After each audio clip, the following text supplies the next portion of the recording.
Hermanos, buenas tardes, qué bueno que están con nosotros. Estamos transmitiendo desde Avenida Universidad 930, desde la Iglesia Evangélica Los Peregrinos. Y qué bueno que están con nosotros. Estamos desde pleno centro histórico de la capital potosina. Sean bienvenidos, amigos, hermanos, conocidos. Seguimos con este mismo esta serie de predicaciones que le hemos titulado Peregrinos en la misión de Dios. Hemos estado hablando acerca de la misión de Dios y lo seguiremos haciendo. Voy a recapitular algunas cosas, pero vamos a estar usando algunos textos. Hace 2 domingos estuvimos leyendo la gran comisión desde la perspectiva de Mateo. Creo que Mateo nos da de una manera muy amplia lo que es esta gran comisión. Y de lleno lo que Jesús nos manda es lo que dice el versículo 19 del capítulo 28 de Mateo. Te lo voy a leer. Dice: por tanto, id y haced discípulos a todas las naciones, bautizándolos en el nombre del Padre y del Hijo y del Espíritu Santo. En sí, esa es la misión de la iglesia desde la perspectiva de Mateo. Pero el domingo anterior leímos Lucas. Ahora vamos a ver lo que nos dice Lucas en el capítulo 4 acerca de la misión desde la perspectiva de Lucas. Y está en el versículo 18 y 19. Dice: el Espíritu del Señor está sobre mí, por cuanto me ha ungido para dar buenas nuevas a los pobres. Hay un énfasis en los pobres en el Evangelio de Lucas. Me ha enviado, dice, a sanar a los quebrantados de corazón. También a pregonar libertad a los cautivos y vista a los ciegos, a poner en libertad a los oprimidos, a predicar el año agradable del Señor. Los judíos, si recuerdan, en ese día que se puso a leer la escritura, él compartió esto y la reacción de la sinagoga fue realmente un contrastante. Por un lado, al principio se emocionaron y estaban sorprendidos, pero por otro lado, después de escuchar de lo que era la misión de Dios, según estas palabras de Jesús, bueno, querían hasta apedrearlo. Así que, mi hermano, ahora vamos a ver la misión de Dios, pero desde la perspectiva de Marcos, y solamente vamos a tener esa lectura para entrar en contexto de lo que vamos a estar compartiendo. Marcos, capítulo 16, versículo 14 al 16, dice así: finalmente se apareció a los 11 mismos, estando ellos sentados a la mesa, y les reprochó su incredulidad y dureza de corazón, porque no habían creído a los que le habían visto resucitado. Y les dijo: id por todo el mundo y predicar el evangelio a toda criatura. El que creyere y fuere bautizado será salvo, mas el que no creyere será condenado. Así que estas lecturas bíblicas nos dan una vista panorámica de los evangelios acerca de la misión de Dios. Y como pueblo de Dios debemos estar de lleno en la misión de Dios, porque la misión de Dios debe de ser la misión de la iglesia. Recordemos que todo aquel que es llamado por el Señor es llamado a compartir, a transmitir, a enfocarse en la misma misión de Dios. Vamos a orar al Señor para poner esto en sus preciosas manos y que el Señor nos ayude a compartir su palabra. Oremos. Padre, gracias te damos, Padre, por lo que tú has hecho. Gracias por tu llamado. Gracias porque a través de tu escritura podemos ver cuáles son tu misión, cuáles son tus mandamientos, qué demandas de nosotros, Padre. Pero llegando Jesucristo, la revelación tuya, Padre, nos los dice de una manera más clara, más enfática. Ayúdanos a poder seguir esta misión tuya y que podamos glorificarte. Ayuda a la Iglesia Evangélica Los Peregrinos. Ayuda a aquellos que nos están escuchando y llámalos primeramente a seguirte, que ellos tomen la decisión de seguirte y después que estemos involucrados en tu misión. Todo esto, Padre, lo pedimos en el nombre de Cristo Jesús. Amén.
Somos el pueblo de Dios, somos un pueblo especial, llamados para anunciar las virtudes de aquel que nos llamó a su luz. Somos el pueblo de Dios, nos redimió y su Espíritu dio para darnos poder y ser testigos de Él, y llevaremos su gloria a cada pueblo y nación.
El pueblo de Dios,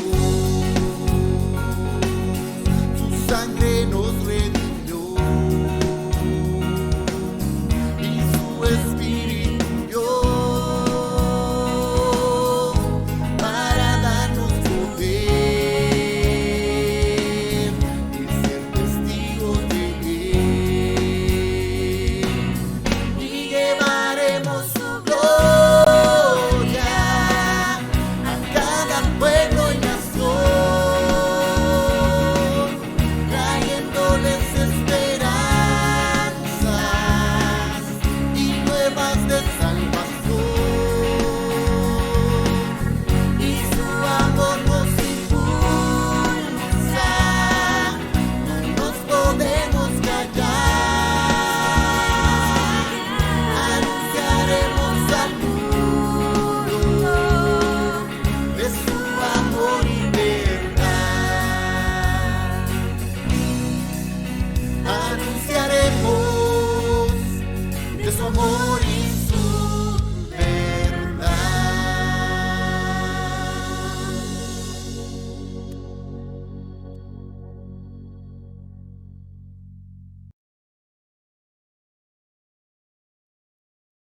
Hermanos, llegamos a la exposición de la palabra y el título del sermón se llama Peregrinos en la misión de Dios. Todo seguidor de Jesús es un peregrino. Esta es una imagen muy preciosa que realmente es bíblica y es muy práctica. Peregrinos porque vamos de viaje. Nuestra ciudadanía está en los cielos, no está aquí. Pero este viaje implica movimiento.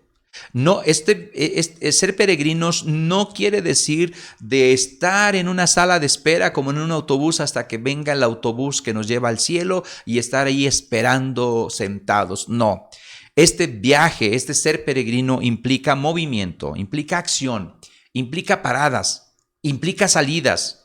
Inclusive se requiere un espíritu aventurero para estar caminando con el Señor en este viaje de ser peregrino.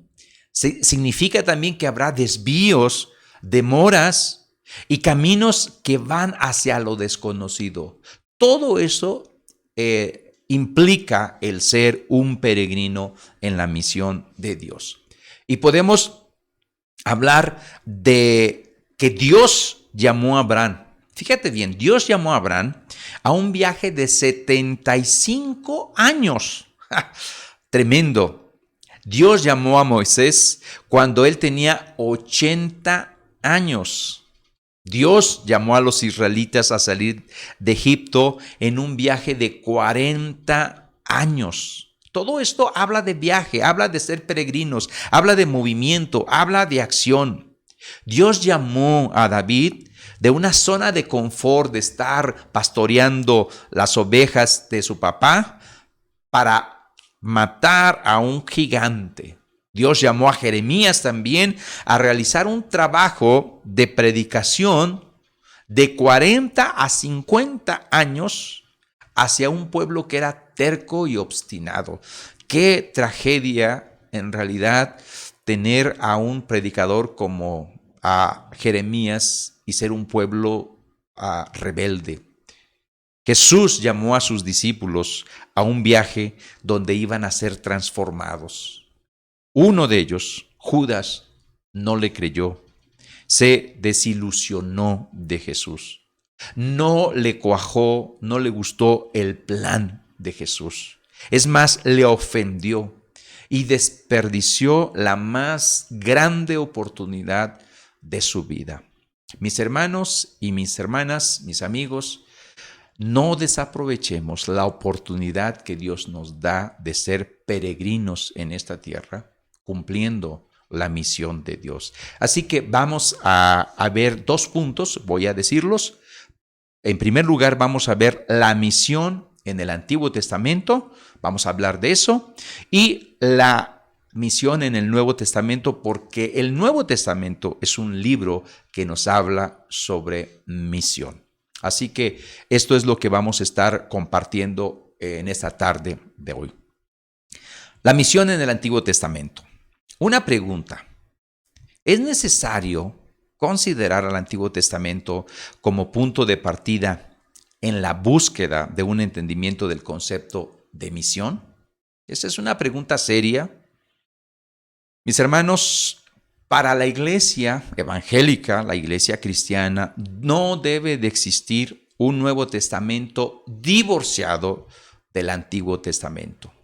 Muchas personas a veces escuchamos que dicen, nosotros somos novotestamentarios.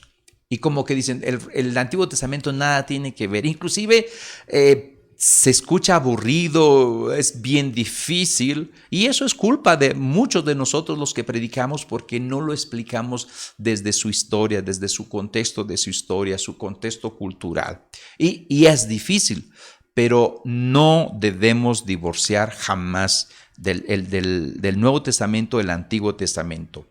La misión, si nosotros hablamos de misión y hemos estado hablando de misión, si nos aferramos a una interpretación tradicional de misión, de la misión es alguien de enviarlo a tal país o enviarlo a tal lugar y que vaya y que comparta. Si tenemos esa interpretación nada más, en realidad nos va a crear muchos problemas porque no lo enfatiza ni en el Nuevo Testamento ni en el Antiguo Testamento. Hay que matizar, pero no es la perspectiva que habla de misión. En el Antiguo Testamento, mis hermanos, mis hermanas, no hay indicación alguna de que algún creyente, algún judío del Antiguo Pacto, fuera enviado por Dios a cruzar las fronteras geográficas o religiosas o sociales con el fin de alcanzar a personas para la fe en Yahvé, como se llamaba. Ni siquiera, si tú piensas en el libro de Jonás a lo mejor, pero ni siquiera Jonás tiene relación alguna con el sentido de misión, en el sentido normal de la palabra, desde la perspectiva de la misión global. El profeta Jonás es enviado a Nínive, pero no va a predicar un mensaje de salvación, no, y no va hacia los creyentes, hacia los no creyentes, sino que va a anunciar su ruina. Imagínate tener un evangelista, un misionero que vaya a anunciar la ruina, creo que no sería muy saludable. A Jonás tampoco le interesa la salvación de la ciudad. Es más, él quiere verla destrozada. Después vamos a regresar a ese pasaje de Jonás porque nos va a ayudar a entender algunas cosas muy interesantes acerca de la misión de Dios y cómo el pueblo de Dios es peregrino en la misión de Dios.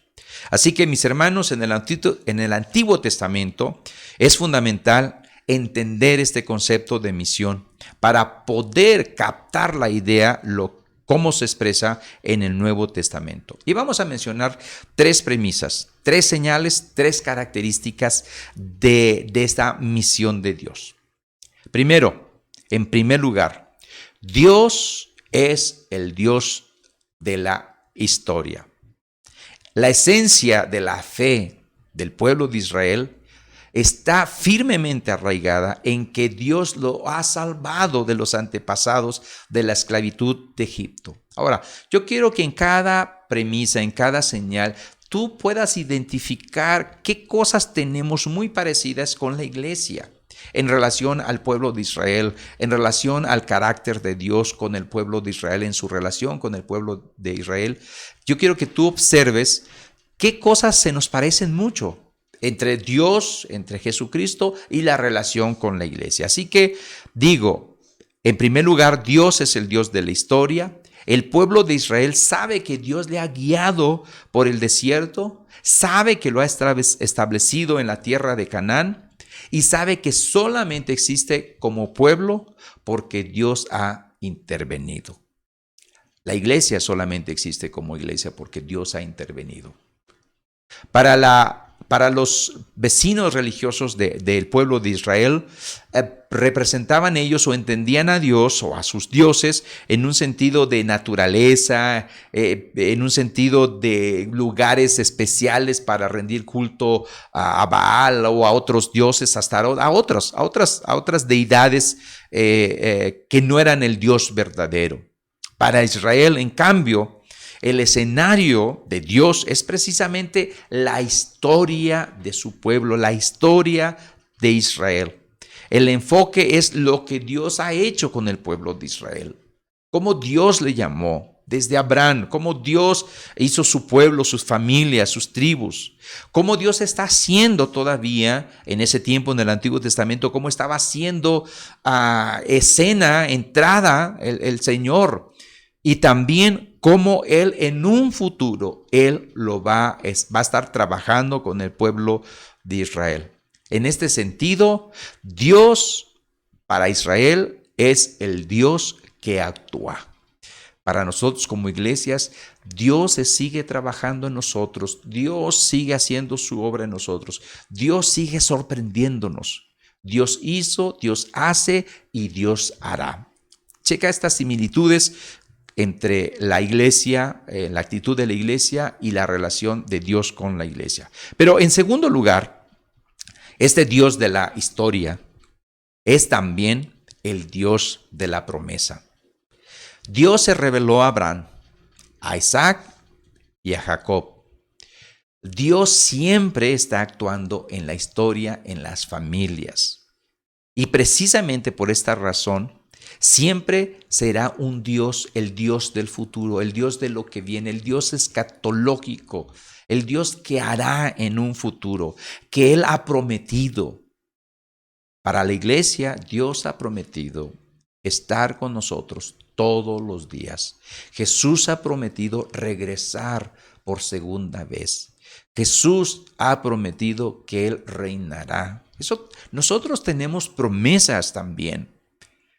Las fiestas que celebraban los judíos, eran esas fiestas en torno a eventos históricos.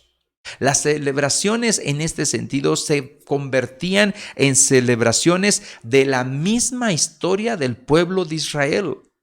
Más allá de ser un simple recordatorio, son celebraciones anticipadas de que Dios va a actuar en el futuro, de que Dios va a cumplir sus promesas y que Dios va a salvar. Eso es lo que las premisas que estamos viendo estas características de la misión de Dios para poder entender la misión de Dios en el Nuevo Testamento. Y en tercer lugar, mis hermanos, este Dios que se ha revelado en la historia, que es el Dios del futuro, es el mismo que ha elegido a Israel. Y aquí nos lleva a un asunto muy serio. El propósito de la elección debe de ser el servirle, el adorarle, debe de ser que el adorar al Señor. Si un israelita, si el pueblo de Israel no le servía, no le adoraba, en realidad su elección carece de significado. La iglesia, Dios nos ha escogido, Dios nos ha llamado y nos ha llamado para estar en su misión. Si no hacemos, si no abrazamos la misión de Dios, entonces nuestro llamado no tiene significado. No va a haber razón de ser por qué nos llamó el Señor. A veces tenemos la idea como pueblo evangélico que Dios, su llamado es para salvación de nuestra alma. Y es verdad, nuestra salvación de nuestra alma. Pero no solamente nuestra alma, todo nuestro ser. Y todo nuestro ser, alma, cuerpo, espíritu, todo nos salva. Pero para propósitos, para poder hacer la obra, la misión de Dios. Le incumbe a Israel, en este sentido, viendo desde el Antiguo Testamento, servir al prójimo marginado, al huérfano, a la viuda, al pobre y al extranjero. Eso era el llamado de los profetas al pueblo de Israel, a la justicia. Era: al huérfano debes de ayudarle, a la viuda cuida a la viuda, al pobre, al extranjero. Tú fuiste extranjero, Israel. Una de las misiones es cumplir todo eso. Cada vez que el pueblo de Israel renovaba su pacto con Dios, porque era un ciclo de me vuelvo otra vez a arrepentirme, otra vez vuelvo a rechazar al Señor, otra vez el Señor manda su disciplina, otra vez me arrepiento. Era un ciclo. Si tú lees el Antiguo Testamento vas a ver muy marcado este ciclo. Pero Israel reconoce que esta renovación, su obligación es cuidar a las víctimas de la sociedad. Y en el Nuevo Testamento, Lucas, desde la perspectiva de Lucas, la misión de Dios es esto: es libertad a los cautivos, es salvar al pobre, ayudar al pobre, al marginado, es a cumplir el año favorable del Señor. Cuando estudiemos ese pasaje ya de Lucas, un poquito más a profundidad vamos a estar observando eso. Así que, mis hermanos, desde el Antiguo Testamento se ve evidente que Dios también se compadece de las naciones. Dios se compadece de todas las personas. Por un lado, Israel entendía que estas naciones eran enemigas, eran rivales del pueblo de Israel. Pero por otro lado, Dios mismo las introduce en el panorama de Israel. O sea, en la agenda de Israel, las naciones tienen su lugar. Y esto lo podemos ver y lo podemos observar en la historia de Abraham. Lo ilustra esto. Tan pronto como querían ellos hacer, aquella gente quería hacer la torre de Babel, y que podemos ver ahí sus maquinaciones que no eran correctas, que Dios los dispersó. Lo que Babel no pudo lograr, parece que en Abraham, y así es, se garantiza que en Abraham se va a lograr. ¿Qué es lo que se va a lograr? Es ser bendición a todas las naciones. Dios le interesa las naciones, las etnias, los pueblos, las personas. Israel la miraba como enemigos, como rivales, y tenían sus argumentos para pensar así. Así que el Dios de Israel es creador de todo, mis hermanos, es Señor de todo el mundo.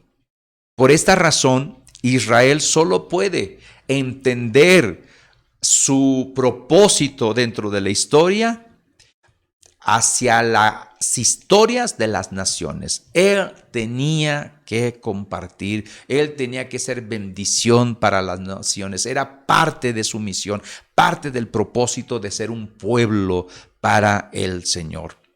Y aquí es donde entra en escena, mis hermanos, el juicio y la misericordia que Dios derrama por igual, tanto a Israel como a las demás naciones. Y tenemos que observar esto porque al observar un panorama general del Antiguo Testamento, el comportamiento de Israel, el comportamiento de Dios hacia Israel y hacia las demás naciones, podemos entender mejor la misión de Dios. Y tenemos a dos personajes. El primero es a Jonás, el profeta Jonás, que ya hablamos hace ratito de él. Y Jonás simboliza al pueblo de Israel, aquel que se ha pervertido y que su elección, el que Dios lo escogió, se convirtió en orgullo, en un privilegio para ellos, solamente para ellos. Y si tú lees la historia de Jonás, vas a observar Jonás, la actitud de Jonás. Él no quiere saber nada de los ninivitas, no quiere ir, porque él en el fondo sabe que estos ninivitas si se convierten, Dios los va a salvar. Y él no quiere que los salve, porque Dios va a utilizar de instrumento a los ninivitas, ¿sí?, para castigar a este pueblo, a su pueblo Israel, que es orgulloso y que no está cumpliendo su misión. Así que Dios lo envía a los ninivitas para que él pueda observar cómo una persona que no conoce a Dios puede convertirse con una predicación casi de juicio. Su libro de Jonás no pretende alcanzar ni convertir a los gentiles. El objetivo de Jonás es que este pueblo se ha destruido. En contraste, vemos la actitud de Dios. En contraste, Dios es generoso. En cambio, Jonás, que simboliza a Israel, él piensa en su propio pueblo con orgullo, con soberbia. Mis hermanos, que no nos pase así. Que no nos pase que como iglesia tengamos una actitud soberbia, orgullosa y no cumplamos el propósito de Dios. Ir y predicar el evangelio, hacer discípulos, proclamar a las bienaventuranzas, proclamar este mensaje de salvación al pobre, al marginado. Tenemos que hacer, es nuestro propósito, por eso el Señor nos salvó. No solamente para salvar nuestra alma y estar esperando en una sala de espera de celestial donde venga el autobús o el avión celestial para llevarnos al cielo. No, nos dejó aquí con un propósito. El otro personaje del Antiguo Testamento, aparte de Jonás, es Isaías.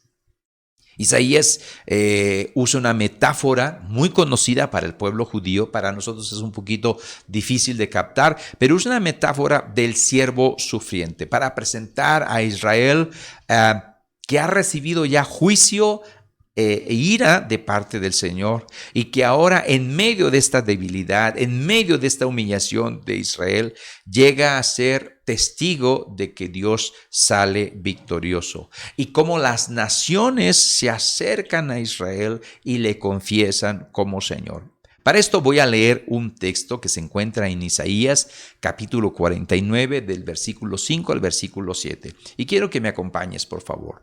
Dice: Ahora pues, dice Jehová, el que me formó desde el vientre para ser su siervo, para hacer volver a él a Jacob y para congregarle a Israel, porque estimado será en los ojos de Jehová y el Dios mío será mi fuerza. Dice: poco es para mí que tú seas mi siervo para levantar las tribus de Jacob y para que restaures el remanente de Israel. También, ojo con este versículo, también te di por luz a las naciones, para que seas mi salvación hasta lo postrero de la tierra. ¿A qué te figura este versículo? A la gran comisión, hasta lo último de la tierra. Y la iglesia, el pueblo evangélico es luz en medio de este pueblo, en medio de esta sociedad. Sigo con la lectura. Así ha dicho Jehová, Redentor de Israel, el santo suyo, al menospreciado de alma, al abominado de las naciones, al siervo de los tiranos. Verán reyes y se levantarán príncipes y adorarán por Jehová, porque fiel es el santo de Israel, el cual te escogió.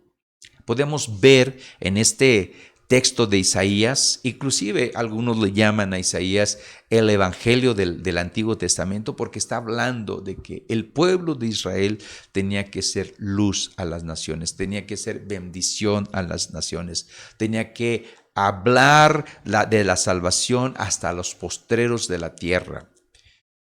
Mis hermanos, la compasión de Dios, de Yahvé, así como menciona a los israelitas, no solamente se extiende a Israel, sino que cruza las fronteras de Israel.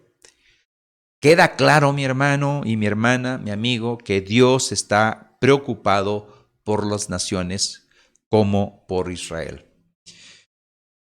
Haciendo una similitud, Dios está preocupado por este mundo y Dios también se ocupa de la iglesia. Y la iglesia tiene que cumplir los propósitos de Dios, la misión de Dios. Id y haced discípulos.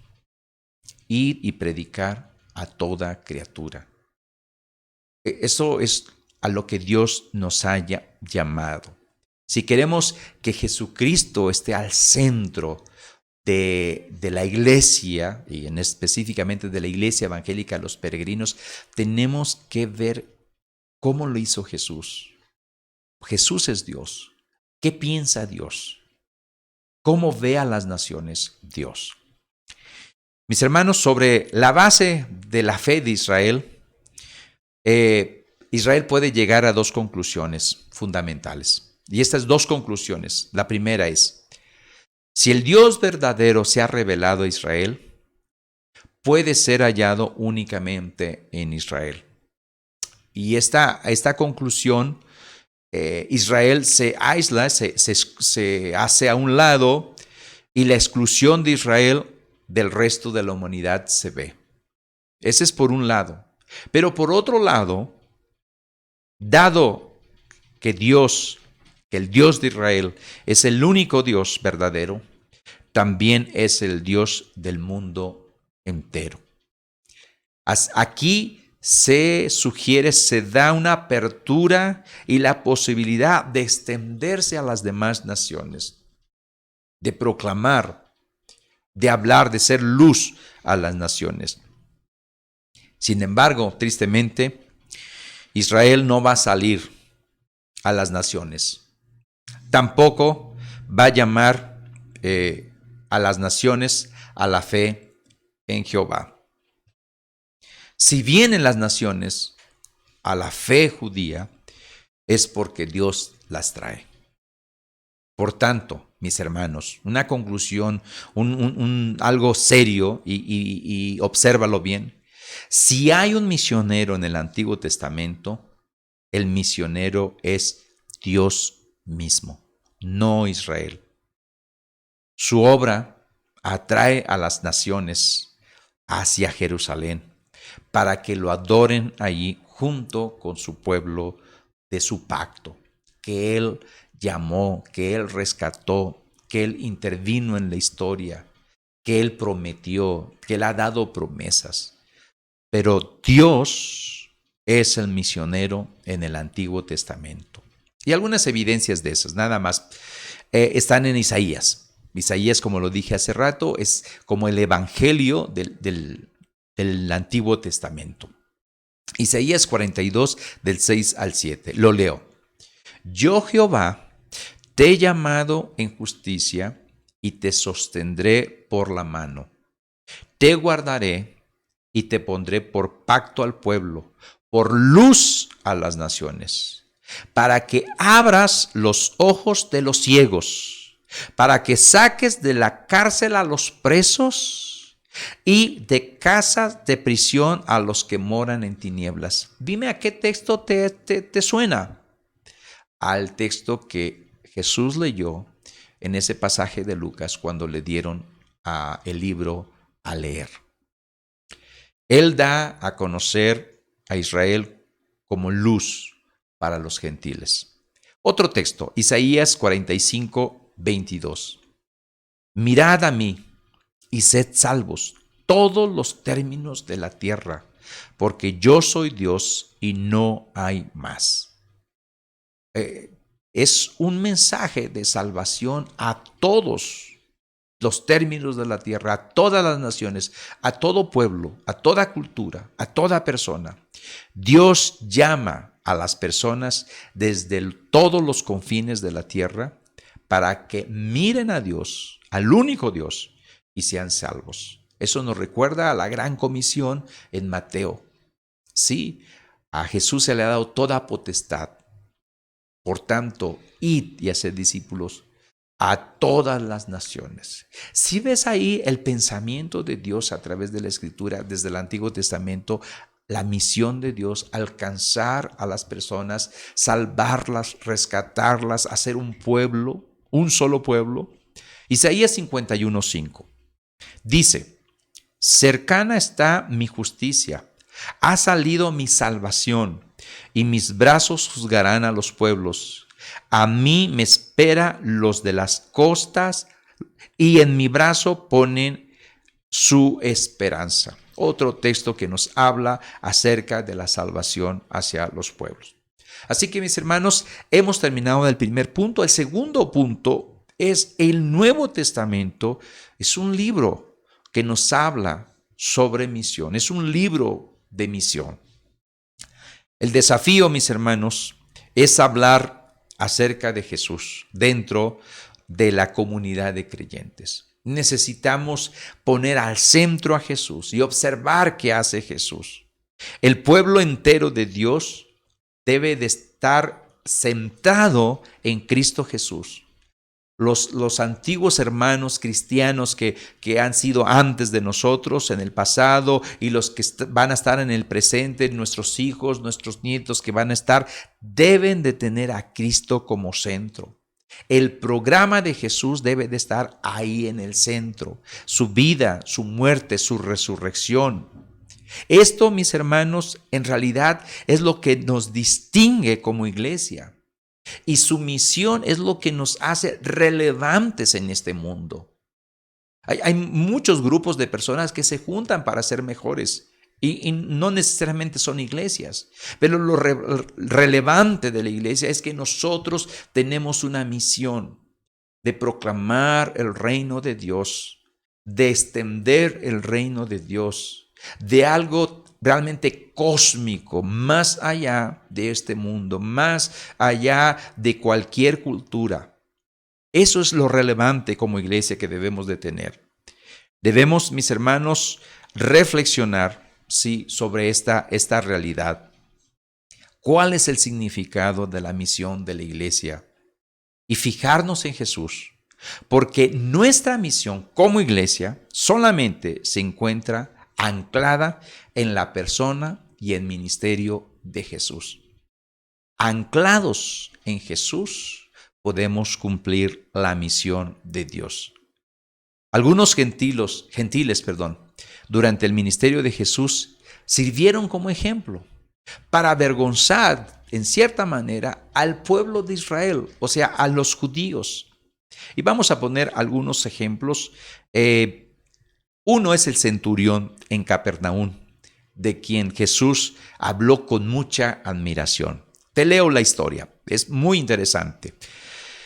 En Mateo capítulo 8, versículo del 5 al 10, dice: entrando Jesús en Capernaum, vino a él un centurión rogándole y diciendo: Señor, mi criado está postrado en casa paralítico, gravemente atormentado. Y Jesús le dijo: yo iré y le sanaré. Acuérdate de Lucas, él viene a sanar. Yo iré y le sanaré. Respondió el centurión y dijo: Señor, no soy digno de que entres bajo mi techo. Solamente di la palabra y mi criado sanará. Porque también yo soy hombre bajo autoridad y tengo bajo mis órdenes soldados. Y digo a este: ve y va. y al otro, ven y viene, y a mi siervo, haz esto y lo hace. El versículo 10, observa, al oírlo Jesús se maravilló y dijo a los que le seguían, de cierto os digo que ni aun en Israel he hallado tanta fe. Creo que solamente 2 o 3 veces hay la frase, el término que donde Jesús se maravilla. Pero es interesante ver esta historia de que la gente gentil, la gente que no era de Israel, tenía más fe, más confianza que el mismo pueblo de Israel. Y Jesús cumple la misión de Dios, que voy a ir y voy a sanarlo.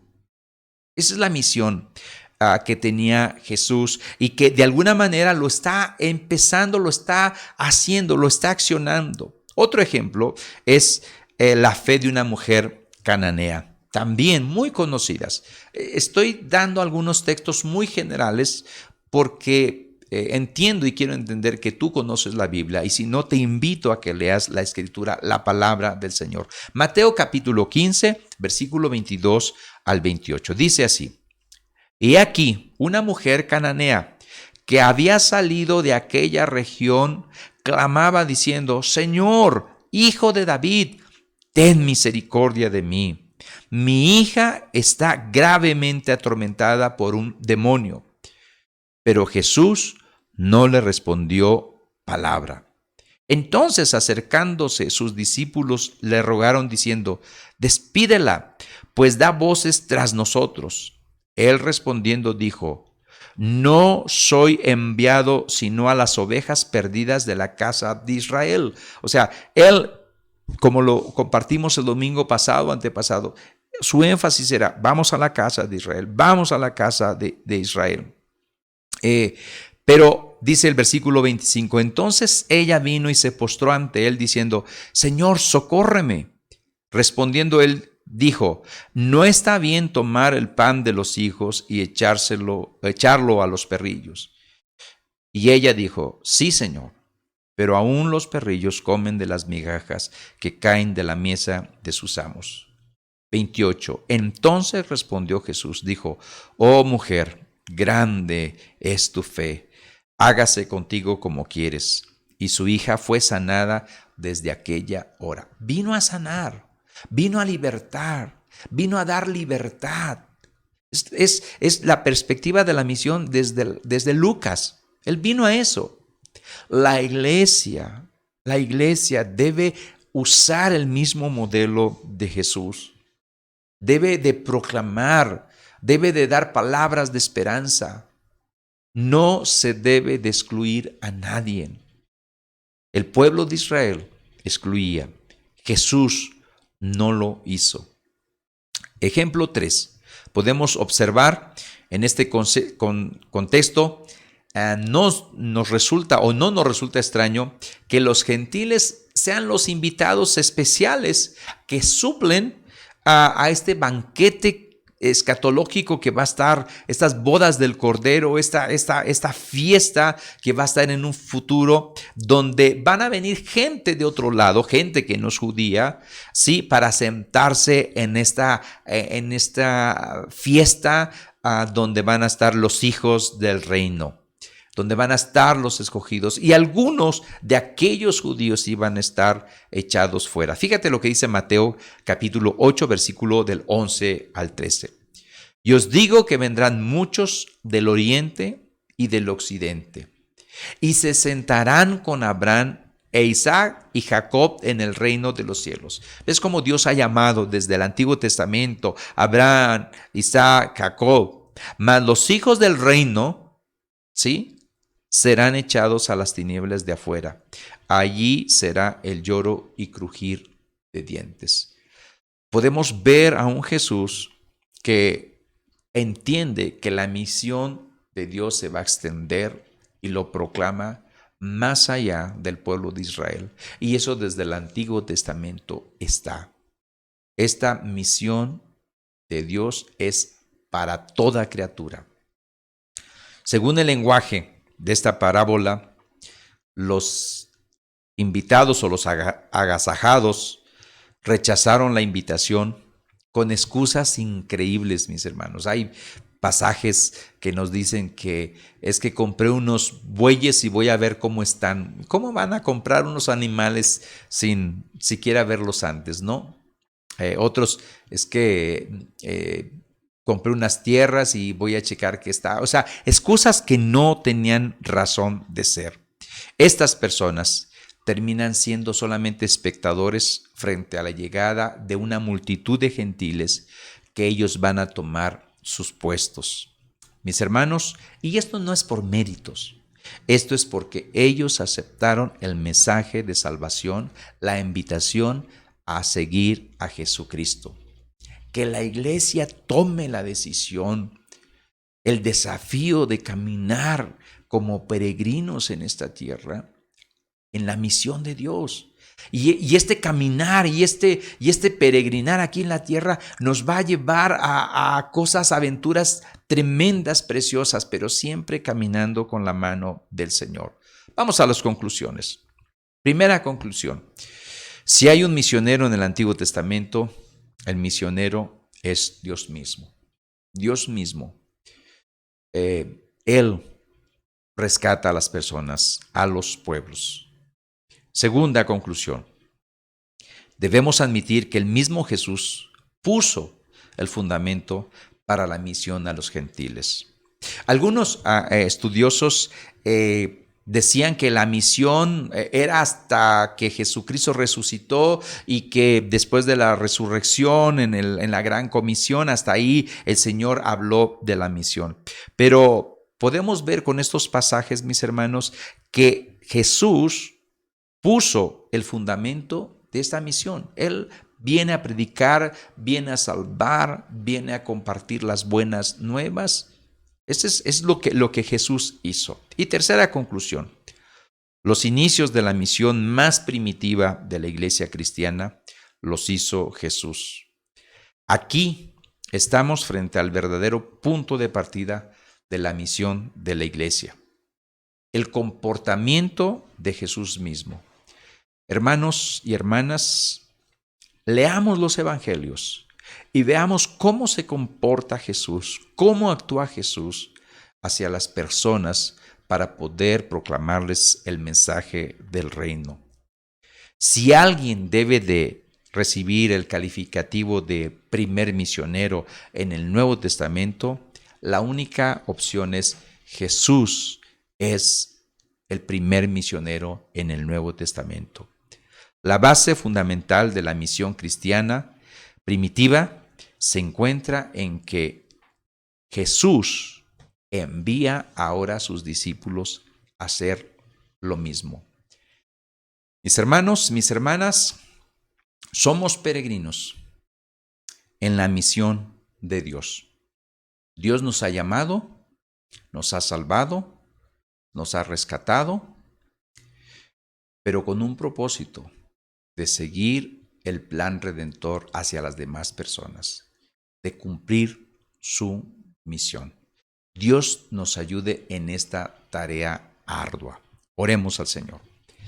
Padre, gracias te damos por tu gran bondad al ver cómo tú trabajaste en el Antiguo Testamento y cómo lo hiciste en el Nuevo Testamento. Padre, podemos concluir, Dios, tú amas a este mundo. Amas a este mundo, amas a las naciones, amas a las personas.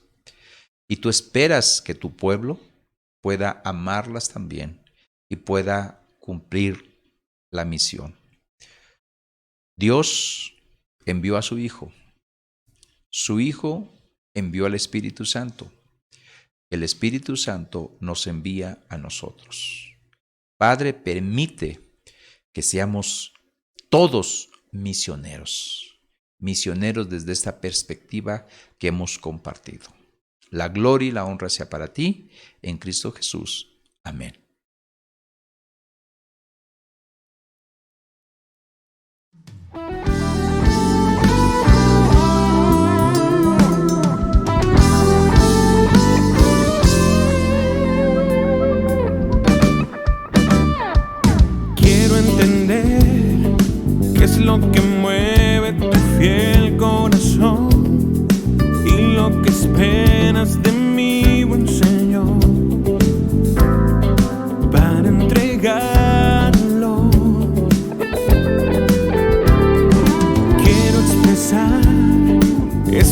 palabras que quieres oír y la canción que te hará sonreír. Quiero entonarla, quiero agradar tu corazón. Quiero encontrar esa canción. Déjanos empezar de nuevo y descubrir tu corazón.